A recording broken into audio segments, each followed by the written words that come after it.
Boa tarde, pessoal. Hoje vamos ver o quarto capítulo do livro de maneira bem resumida, porém espero que o entendimento nos leve a alcançar os nossos objetivos, ok? O tema do nosso capítulo hoje é a origem da vida, uma aventura pelo passado, ok? É importante, pessoal, a gente relembrar o seguinte: como vimos, a curiosidade humana foi o ponto de partida para as grandes descobertas, que hoje podem nos proporcionar uma vida mais segura e confortável. Porém, gente, o que precisamos percorrer com bastante cautela e responsabilidade é o método científico. Entre as inquietações que movem os cientistas em suas investigações, ou seja, em seus estudos, experiências, estavam algumas perguntas implícitas. De onde viemos? Como surgimos? Como tudo começou? Como surgiu a Terra e a sua atmosfera? São algumas das indagações que procuraremos responder no decorrer desses vídeos. Continuando, pessoal, para refletir a respeito das teorias sobre a origem da vida e sobre os seus defensores, vamos falar um pouquinho sobre Aristóteles. Aristóteles, no século IV a.C., existência de certos princípios ativos ou forças vitais no surgimento da vida a partir de substâncias inanimadas, surgindo assim a teoria da abiogênese, ou seja, da geração espontânea. Ou seja, ele acreditava que a vida ela provinha de seres inanimados, ok? Ou seja, de seres que eram vida, certo? Sem movimentos. A partir desses seres, ele acreditava que poderia existir a vida. Isso segundo Aristóteles. Os defensores, pessoal, da abiogênese. Paracelso, médico suíço no século XVI, o que era que acontecia?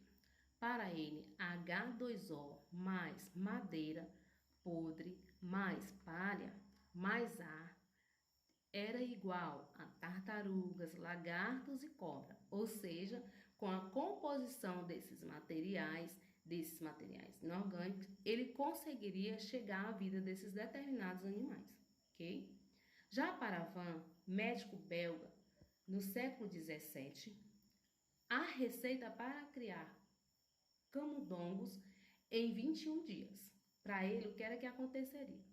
Camisa suada mais germe de trigo mais suor era igual ao princípio ativo, ou seja, que a composição dessas matérias, com a composição delas, ele conseguiria chegar ao princípio da vida. Já na teoria biogênese, Francesco Redi colocou carnes no interior de frascos, Os aconteceu. Aliás, primeiramente os abertos atraíam moscas e surgiram vermes, certo? Então, isso aqui, pessoal, foi o que aconteceu com os frascos na experiência de Redi, os frascos abertos, ok? O que aconteceu com eles?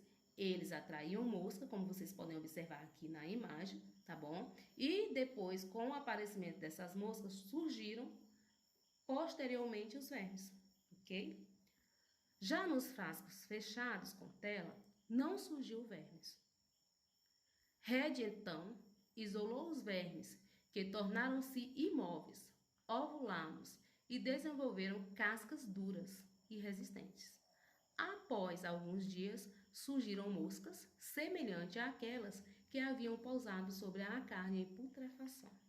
Então, o que é que a gente pode chegar aqui em conclusão na experiência de Redi, Que, segundo ele, a vida só poderia surgir por meio de outra já pré-existente, certo? Que o frasco aberto, que aconteceu com ele? Os vermes, depois se transformaram em novas moscas. Já o fechado, nada aconteceu. 1632 a 1723, na Holanda, aperfeiçoou o método, o microscópio, e observou pela primeira vez os micróbios. Descreveu as bactérias, reaviou a polêmica sobre a geração espontânea, abalando assim seriamente a afirmação de Red. Ou seja, esse aqui já veio se opor à experiência de Red, certo? Porque ele já utilizou microscópios e observou pela primeira vez os micróbios, certo? Então, a partir daí, ele descreveu as bactérias, reaviou a polêmica sobre a geração espontânea, abalando seriamente as informações de Red. John aqueceu os sucos nutritivos e fechou-os após algum tempo. Apareceu micro-organismo. Spallanzani ferveu durante 1 hora várias infusões e não surgiu micro-organismo. O ar contém ovos desses micro-organismos. Logo, a vida. Com esse experimento, Louis Pasteur ele conseguiu derrubar a abiogênese. O que foi que aconteceu? Cientista francês preparou um caldo de carne, excelente meio de cultura, e o submeteu à esterilização. Com o aquecimento e resfriamento, hoje essa técnica é conhecida como pasteurização. Devido ao gargalo, pescoço de cisne, o ar penetrava no balão, mas as impurezas ficavam retidas na curva do gargalo. Assim, o caldo se mantinha estéril, provocando a inexistência da geração espontânea.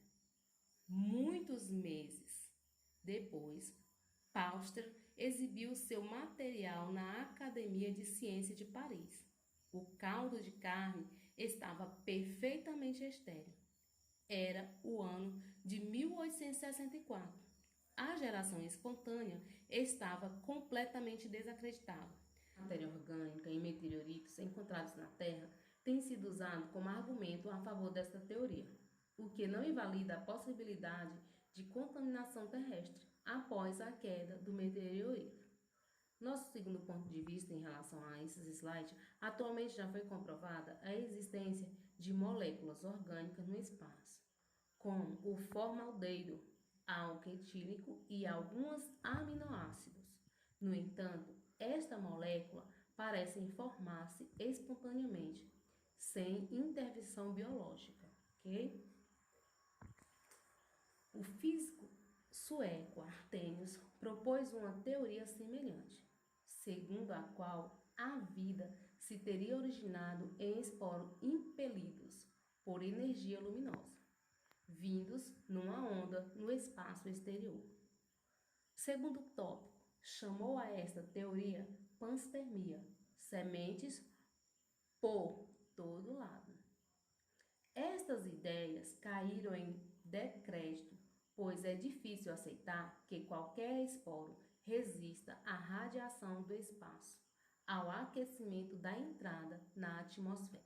Crick, um dos descobridores das estruturas do DNA, e Orgel sugeriram uma teoria que o agente inicial da vida na Terra passaria a ser colônias de micro-organismos, transportadas numa nave espacial não tripulada, lançada por uma qualquer civilização muito avançada.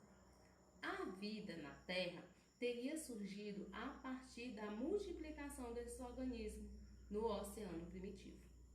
Apesar da boa vontade, nenhuma dessas teorias avança no esclarecimento, apenas desloca a questão para outro local, não respondendo como surgiu a vida. Na panspermia, no meio interestelar, espaços de vida sobrevivem à radiação. Nova panspermia. No meio interestelar, esporos de vida sobrevivem à radiação de estrelas vizinhas, graças à poeira aí existente. Esses esporos alcançam o interior protegidos no núcleo de cometas e são semeados nos planetas mais desses cometas ou de seus fragmentos meteóricos. Hipótese sobre a origem da vida do primeiro ser vivo. Criacionista ou Gênesis defende a criação divina, baseada no livro de Gênesis, que é o que nós, a maioria dos cristãos, acreditamos, ok? Já na panespermia cósmica ou hipótese dos cosmozoários ou cosmozoica, acredita que a vida tivesse sido trazida de outro ponto do universo sob a forma de esporos resistentes nos meteoritos, ok? Então, essa é uma outra hipótese baseada na panespermia cósmica.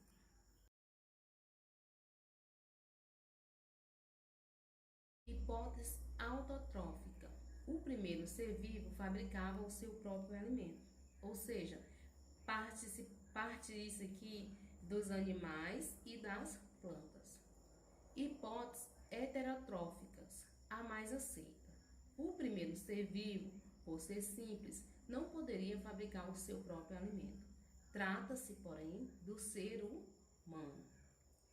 E hipótese química, proposta por O'Brien e Haldane, trata-se de reações que através de gases atmosféricos que deram origem a novas moléculas. Em 1953, Stanley Miller colocou um balão de vidro, simulou as condições da atmosfera primitiva e forneceu ao sistema uma descarga elétrica constante. Ao final, surgiram aminoácidos. Conclusão: na atmosfera primitiva pode ter se formado AA, porém fundamentais à vida, ou seja, aminoácidos fundamentais à vida. Assistiu o filme Árvore da Vida, direção Terrence Malick, o ano de 2011. Responder às páginas 64, 66 e 67 do nosso livro e estarei disponível até às 16h30 para dúvidas no privado. Enviar fotos da atividade proposta após responder. Boa tarde e estarei lá com vocês.